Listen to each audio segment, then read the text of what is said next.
kind of tying it into that is, and what's going to be the ultimately interesting thing is, if Zeke is getting the ball 20 times a game and it's not working, maybe Tony Pollard's the answer. Maybe getting CeeDee Lamb the ball in a reverse in the open field is more of the answer. Maybe getting Dalton Schultz more involved is the answer. There's certainly not a lack of options for the Dallas Cowboys moving forward. Your thoughts?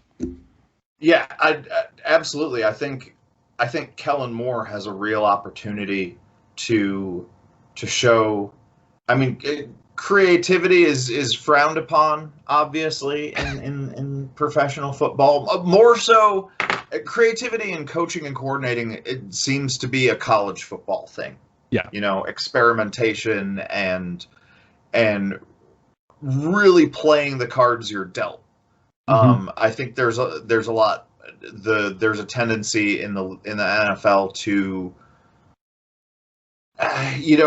adapt much more slowly to changes, and that's why certain teams who figure out certain systems can get hot for a season and have real success that way. Though by the next season that'll turn around and bite them.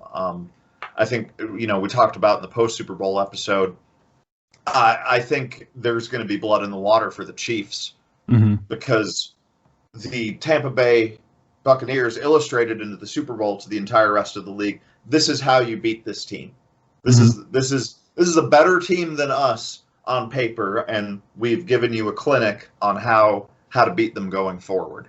So that it's with the Cowboys, Kellen Moore has a real opportunity to kind of buck trends and light up the NFC East, which, you talk about the Washington football franchise to be named later or never.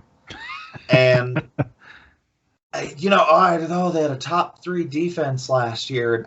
Who did they have to play? They had to play the NFC East 6 times. And the NFC East was the worst division in football last year. I think, you can never say for sure, but if Dak had stayed healthy, I'd imagine we would have won that division pretty handily. Probably lost in the first round of the playoffs to Tampa Bay, like Washington did in the wild card round. Certainly. And we'd be right back where we are now, but with our draft picks wouldn't have been as good. So I'm not scared of Washington. I think their defense might be good. I don't think it's as good as it was thought to be because I think the crappiness of the NFC East last year kind of inflated that.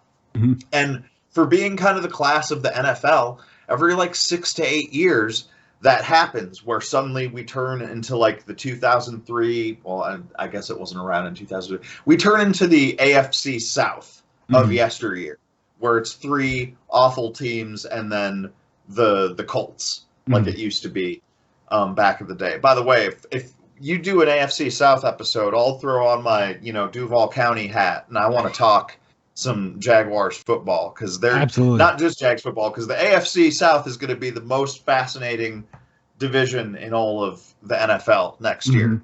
There's so much crazy competition there, and I like it. I think it's going to be kind of like the NFC South of 3 or 4 years ago, where you could have 3 teams go to the playoffs from this division. They're that good, and there's all sorts of questions in the air with Deshaun Watson and whatnot. Of course. So yes, AFC. I'll talk Tebow time all day long about that. The Washington football team, I'm not particularly concerned about. I think their head coach is really good. I think their defense has potential, but they're still the Washington football team. I need to see repeated success from them. With the Giants and the Eagles, those are 2 teams that also they've had terrible years and then bounce back the next year. We'll see how Saquon Barkley heals up. We'll see how Daniel Jones is that the Giants quarterback? Yeah. I think it's a coin flip who the number 2 team finishing the season for. I think it could be not even a coin flip, a 3-sided die or something. It could be any of the three teams that aren't the Cowboys, but I really do think the Cowboys are a favorite for at least winning that division, because I think all the teams have room to bounce back, but I don't see any of them so far. So far, what I've seen from training camp and from their drafting and everything and their trades, I'm not seeing it yet. Not training camp, excuse me, OTAs.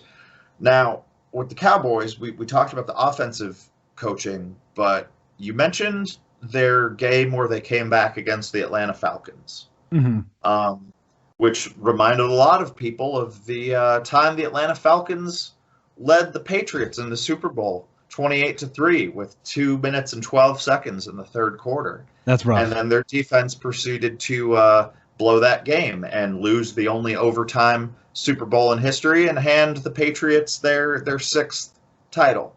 Yep. Now, the architect of both of those blowout losses is now the defensive coordinator for the Dallas Cowboys, Mr. Dan Quinn. So I like to call him, kind of looks like dollar store Stone Cold Steve Austin. I am not happy with his addition to the team. I don't know what Jerry was, if he's like, I recognize that name, sign him, like, I don't know what kind of Peruvian fish scale Jerry's snorting up in his plane when he made that decision. I hope I'm wrong.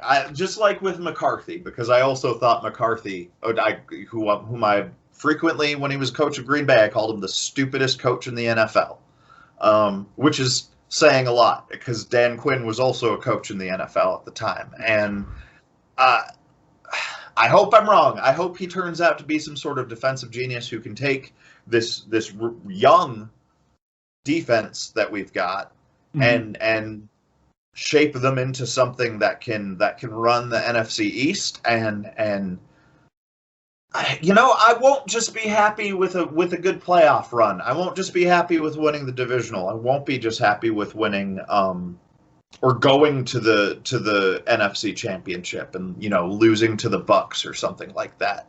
Yep. We need to win it all.